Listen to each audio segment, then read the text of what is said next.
Hello दोस्तों, आप सबका स्वागत है आज के दिन के नए व्लॉग में। आज हम विज़िट करने जा रहे हैं रोमन एम्पायर के साथ जुड़े हुए एक हिस्टोरिकल प्लेस में जिसको कहते हैं the castle of Saint Angelo और दूसरे वर्ड में इसको जो है मौसोलियम ऑफ हार्डियन भी कहते हैं। जो उनका जो क्योंकि जो ये कैसल है जहाँ ये एक फोर्ट है, ये हार्डियन जो इंपीरियर था इनका फर्स्ट और सेकंड सेंचुरी में, फर्स्ट से सेकंड सेंचुरी में उसके साथ रिलेटेड है। सो मौसोलियम जो ये कैसल है, सो डेफिनेटली ये जो अगर आप एग्जैक्टली इस मैप में देख रहे हो, ये वेटिंगन सिटी से हार्डली 750 मीटर है। So just a walkable distance है। ये आप इसकी एंट्री देख रहे हैं। सो ये जो एक कैसल है सिलेंड्रिकल शेप में है और इसकी जो हाइट है तकरीबन 50 टू 60 मीटर है फ्रॉम द ग्राउंड। सो ये उस टाइम में सबसे ऊंची बिल्डिंग थी रोम में। और इसके अलावा जो ये कैसल है, अगर आप इसमें एंट्री करते हो तो आपको इसके लिए टिकट लेनी पड़ेगी जो अराउंड 15 यूरो है। और जो ये म्यूज़ियम है morning 9 o'clock to until evening 7 o'clock तक होता है। और इसके अलावा जो ये ट्यूसडे को ये क्लोज होता है, but throughout the week ये खुला रहता है। सो ये इसकी एंट्री लेवल है। अगर हम थोड़ी सी इसकी हिस्ट्री के बारे में बात कर लेते हैं तो जो हार्डियन इंपीरियर था, सो इन ईयर ऑफ सेकंड सेंचुरी, सो उन्होंने क्या डिसाइड किया था कि उनका जो ये मौसोलियम जो एक प्लेस है जिसमें नंबर ऑफ मेंबर्स जब किसी राजा के मरते हैं तो वो एक प्रॉपर एक शेप में स्ट्रक्चर बनाता है, जहाँ ऐसी टाइप की कोई डिज़ाइन बनाते हैं जहाँ पर उनकी सभी जो कब्र होती हैं। सो बेसिकली बोला जाए तो प्राइवेट स्ट्रक्चर होती है जिसमें बहुत सारी किंग की जो रॉयल फैमिली है स्पेशली वो उनकी जो डेथ के बाद उनकी जो कब्र बनती है वो उसको ये मौसोलियम कहते हैं। तो फॉर एग्जांपल जैसे ताजमहल है। अगर हम इस जो कैसल की बात की जाए तो उसकी जो जब ये किंग जो हार्डियन था जिनकी जो डेथ हुई थी सेकंड सेंचुरी के स्टार्टिंग में, उनके जो एशिश हैं और प्लस उनकी जो वाइफ और उनके जो सन थी, उनकी तीनों की जो ये कब्र है इस कैसल में है। सो सो ये कैसल जो काफ़ी इम्पोर्टेंट है regarding the history of Roman. और उसके बाद में जब पापल की जो पॉप है, जो पापल इरा था उसमें पॉप ने इसको फोर्ट्रेस बना दिया। उसके बाद में इसमें एक प्रिजन भी है, वो भी यूज़ करते थे कि किसी जो जो रॉयल फैमिली के खिलाफ होता था या फिर पॉप के खिलाफ होता था। सो इसमें जो ये फोर्ट है इसमें उनको भी कैदियों को भी रखा जाता था। सो बट बाद में जो लास्ट सेंचुरी थी 20 सेंचुरी के स्टार्टिंग में 1901 में इस कैसल को म्यूजियम बना दिया गया। सो इसमें अभी अगर बात की जाए तो एक सिलेंड्रिकल शेप म्यूजियम है। इसमें जो देखने वाली चीज़ें हैं स्पेशली जो अंडरग्राउंड टनल हैं, अगर एंट्री हम करते हैं ग्राउंड लेवल पे। और उसके बाद में यहाँ पर अगर आप देख रहे हो कि हिस्ट्री के बारे में बताया गया है, रोमन एम्पायर की हिस्ट्री के बारे में बताया गया है।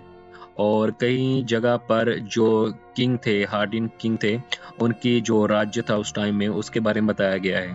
तो एक पर्टिकुलर एरिया है जहाँ पर हार्डिन किंग के जो एशेस थी उसके बाद वो रखी गई हैं। उसकी जो फैमिली की एशेस थी, जो एक पर्टिकुलर एरिया था इस बेसमेंट के अंदर जो कि ग्राउंड लेवल है इसके अंदर रखा गया था।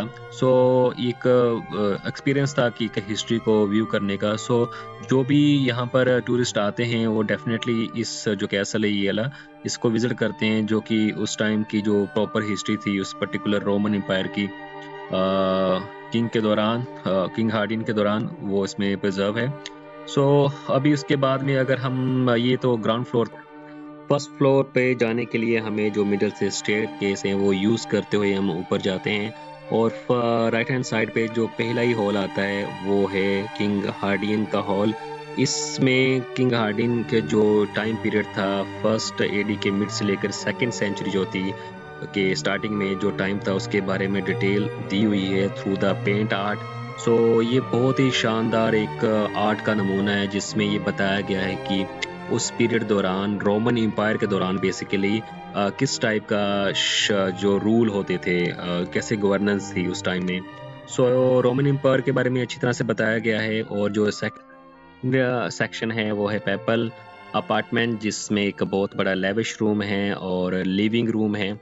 और जो ये रूम है, इसमें उस टाइम के जो सुप्रीम लीडर होते थे, पॉप पॉप आप बोल सकते हो, चाहे जहाँ आप जो क्रिश्चियन के सुप्रीम लीडर, जिसमें पेपल एम्पायर को जो रन करते थे, वो यहाँ इसको उन्होंने रेजिडेंशियल प्लेस बनाया था, इस कैसल को।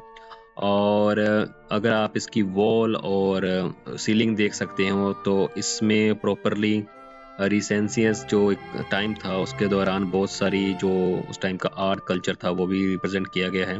और जो ये लिविंग रूम है, आप इसमें देख सकते हो कि चेयर जो हैं, इनके जो फ्लोर हैं, प्रॉपरली इस तरीके से डेकोरेट किया गया है। सो ये एक रेप्लिका थी, और एक जस्ट डमी टाइप है जो कैसे फोर्ट बना है, जिसकी मैंने आपको पहले बताया हाइट 52 मीटर है, इसके जो सिलेंड्रिकल शेप है, और हर एक सेक्शन पे 4 जो है, तो आप बोल सकते हो कि एक पिलर बने हुए हैं।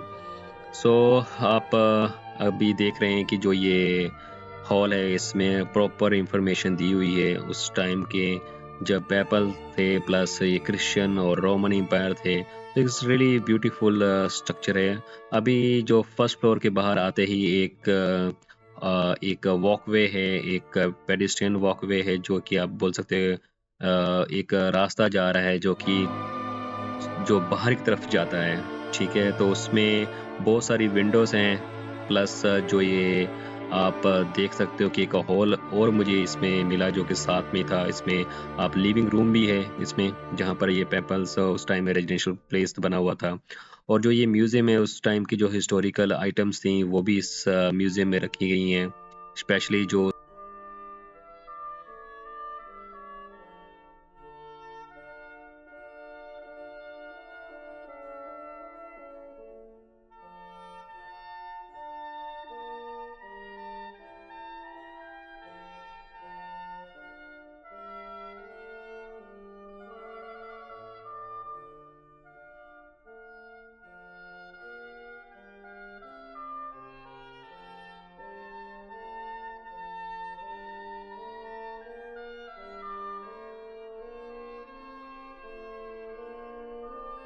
जी दोस्तों, जब ये फर्स्ट फ्लोर हमने कंप्लीट कर लिया, तो ये हम सेकंड फ्लोर की तरफ जा रहे हैं, जो कि बेसिकली एक रूफ टॉप है। और इस दौरान भी बहुत सारे जो लिविंग रूम थे, पेपल ईरा के दौरान जो बने हुए थे, सो हमने वो भी देखे। म्यूजियम था जिसमें आर्टिफैक्ट्स रखे हुए थे डिफरेंट टाइप के, हमने वो भी देखे। सो अगर रूफ टॉप पर जब हम आए, तो हमने ये देखा कि एक प्रॉपर एक पैनोरामिक व्यू है, जिसमें ये सिटी का कंप्लीट आपको एक पिक्चर दिखती है। सो आप जो ये मेरे पीछे चर्च देख सकते हैं, चर्च जो सेंट पीटर ब्लासी का चर्च है, जो कि इस वेटिकन सिटी में है। So Vatican City is hardly 7 to 800 metre away from this castle. So अभी आप ये व्यू देख रहे हैं। सो इसमें जो है इटली का फ्लैग है और प्लस यूरोपियन यूनियन का फ्लैग है। और इसके साथ ही जो जो ये कैसल है, ये तिम्बर रिवर के ऊपर बना है, जो कि इटली की लॉन्गेस्ट रिवर कहते हैं, थर्ड लॉन्गेस्ट रिवर है। सो जो ये आप रिवर का व्यू देख रहे हैं, और प्लस जो ये एक ब्रिज है जो कनेक्ट करता है cross the river, Tiber river to the city. So it's kind of like कि जो रिवर है ये क्रॉस करती है रोम की सिटी को। और ये ब्रिज काफ़ी पॉपुलर है, क्योंकि इसमें बहुत सारे स्टैचूज लगे हुए हैं, जो कि angel of Christ angel of Christ के बारे में प्रेजेंट करते हैं। So it's really worthful to visit here. सो बहुत सारे जो लोग थे यहाँ पर, टूरिस्ट स्पेशली, वो कंटिन्यूसली विजिट कर रहे थे until the end of the day. और ये एक बहुत ब्यूटीफुल व्यू था, जो कि आप कैसल की जो लास्ट रूफ है वहाँ से आप देख रहे हैं। और यहाँ से आपको वेटिकन सिटी भी बिल्कुल नज़दीक दिखेगा। सो ये नीचे से जो ये ब्रिज जो मैं ऊपर से आपको शो कर रहा था पहले, ये ब्रिज है जहाँ पर लोग क्रॉस करते हैं इसको, क्योंकि ये 2 साइड से कनेक्टेड है। स्पेशली अगर आप वेटिकन सिटी से आते हैं, तो आपको ये ब्रिज क्रॉस करने की ज़रूरत नहीं है। बट अगर आप रोम सिटी से आते हैं, जो कि सिटी सेंटर है बेसिकली, वहाँ से आते हैं, तो आप इस ब्रिज के थ्रू इस जो कैसल इसको विजिट कर सकते हैं। सो अभी मैं कुछ पिक्चर पोस्ट कर रहा हूँ रिलेटेड टू द कैसल। तो जब भी आप इस रोम घूमने आए, तो डेफिनेटली आप ये कैसल विजिट करें। ये एक रोमन हिस्टोरिकल एक प्लेस है और एक उनकी हिस्ट्री का भी पार्ट है। सो जो रूफ टॉप है वहाँ पर भी आप जरूर विजिट कीजिए। जो उनके लेविश रूम्स हैं और जो उनके हॉल हैं, स्पेशली जो पेबल ईरा के, आप उनको भी विजिट कर सकते हो। आर्टिफैक्ट्स रखे हुए हैं। एक सिटी का जो पैनोरामिक व्यू है आप इस स्पॉट से ऊपर से देख सकते हैं, और जो कि बहुत ही एक शानदार आपको एक्सपीरियंस मिलेगा। So it's really worthful to visit if you want to know more about Roman era and starting of the first century. So thank you very much for watching my vlog. Thank you.